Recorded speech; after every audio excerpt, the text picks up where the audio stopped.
అది ఉప్పాడ సాగర్ తీరం. సముద్ర కెరటాల హోరు నిత్యం ధ్వనిస్తుంటుంది. కానీ ఏటా మార్చి ఏప్రిల్ నెలల్లో అమావాస్య పౌర్ణమిలకు సముద్ర ఘోషను సైతం తోసిరాజని అమ్మవార్ల నామస్మరణ మారుమోగుతుంది. గ్రామ దేవతల జాతరలతో అన్ని గ్రామాలు పులకరించిపోతాయి. తీర ప్రాంతాల్లో అమ్మవార్ల జాతరలు విభిన్న ఆచారాలతో ఆకట్టుకుంటాయి.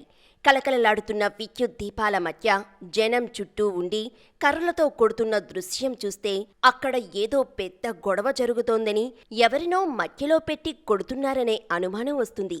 కానీ అది ఒక ఆచారమని తెలిసాక ఆశ్చర్యపోక తప్పదు. జనమందరూ నేలపై పడుకుని ఉండగా ఒక దున్నపోతు వారిపై నుంచి పరుగులు తీస్తుంటే పక్కనే ఊరంతా గుమికూడి చూస్తూ దండం పెడుతుంటే ఇదేంటి ఇంత దారుణం జరుగుతున్నా అలా చూస్తున్నారేమిటి అనిపిస్తుంది. కానీ అది ఒక ఆచారమే అని తెలిసాక ఔరా అనిపించక మానదు. మార్చి నెల 2వ వారం నుంచి అన్ని గ్రామాలు, పట్టణాల్లో గ్రామదేవతల సంబరాలు ప్రారంభమవుతాయి. మే నెల మొదటి వారం వరకు ఇవి కొనసాగుతాయి. విభిన్న ఆచారాల కలబోతతో కులమతాలకు అతీతంగా ఈ ఉత్సవాలు జరుపుకుంటారు. ఇక తీర ప్రాంత గ్రామాల్లో ఆలయాల దేవతలు చిత్ర విచిత్రంగా ఉంటారు. అక్కడ ఉండేవి ఆలయాలే, కానీ నిత్య ధూపదీప నైవేద్యాలు, పూజలు ఉండవు. కానీ అమ్మవారి ప్రతిమలు ఉంటాయి. కొలిచే భక్తులు కోకొల్లలే.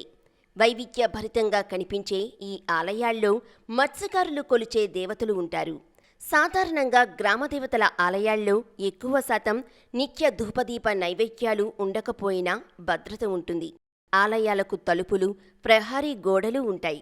వాటిలో విగ్రహాలకు ఖచ్చితమైన రూపురేఖలు ఉంటాయి. కానీ ఇక్కడ అవేమీ కనిపించవు. మత్స్యకారులు మనసులోనే అమ్మను తలుచుకుంటూ అమ్మపై భారం వేసి జీవనోపాధికి వెళ్తుంటారని చెబుతున్నారు. తీర ప్రాంత గ్రామాల్లో మాత్రమే కనిపించే ఈ ఆలయాలు ఎంతో విశిష్టతను కలిగి ఉంటాయి. నిత్యం ప్రాణాలు పణంగా పెట్టి సముద్రంపై చేపల వేటకు వెళ్లే మత్స్యకారులు తమ తమ ఇష్టదైవాలైన అమ్మవార్లకు మొక్కుకొని వేటకు వెళుతుంటారు. దానికి అనువుగా నిర్మించుకున్న ఆలయాలు చూసేవారికి ఆశ్చర్యాన్ని కలిగిస్తూ ఉంటాయి. అత్యంత నియమ నిష్ఠలతో మత్స్యకారులు చేసే అమ్మవారి జాతరలు ఆత్యంతం ఆకట్టుకుంటాయి. సాధారణంగా మత్స్యకారులు పూజించే అమ్మవార్ల పేర్లు నేరేలమ్మ, వాకిర్తమ్మ, బంగారమ్మ, గంగమ్మ, కాసిమ్మ, పోలేరమ్మ, చిన్నతల్లి, పెద్దతల్లి అనేటటువంటి అనేక పేర్లతో పిలుచుకుంటారు. ఇతర ప్రాంతాల్లో ముత్యాలమ్మ, నక్కుళ్ళమ్మ, సత్తెమ్మ, బోడకొండమ్మ, నూకాలమ్మ, మరిడమ్మ, మావుళ్ళమ్మ తదితర పేర్లతో పిలుస్తుంటారు. దోషాలు పోతాయని అమీనాబాద్ గ్రామంలో పోలేరమ్మ జాతరలో ఒక దున్నపోతును జాతరకు ముందు కొన్ని నెలల నుంచి పెంచి పోషించి ప్రత్యేక పూజల అనంతరం దానితో తొక్కించుకుంటారు. గ్రామంలో ప్రజలు స్నానాలు చేసి వరుసగా నేలపై పడుకుని ఉండగా దున్నపోతును వారిపై నుంచి నడిపిస్తారు.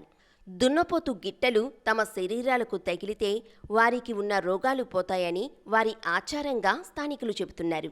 ఉప్పాడ శివారు కొత్తపట్నంలో వేంచేసి ఉన్న గ్రామదేవత నేరెళ్ళమ్మ జాతరలో అమ్మవారికి నైవేద్యం సమర్పించేటప్పుడు ఊళ్ళో యువకులంతా కలిసి కర్రలతో కాపలా కాస్తారు. నైవేద్యం సమర్పించేటప్పుడు దుష్టశక్తులు ఏవీ రాకుండా కర్రలతో కొడుతూ అమ్మవారికి నైవేద్యం సమర్పించటం ఇక్కడ పూర్వకాలం నుంచి వస్తున్న ఆచారంగా స్థానికులు చెబుతున్నారు.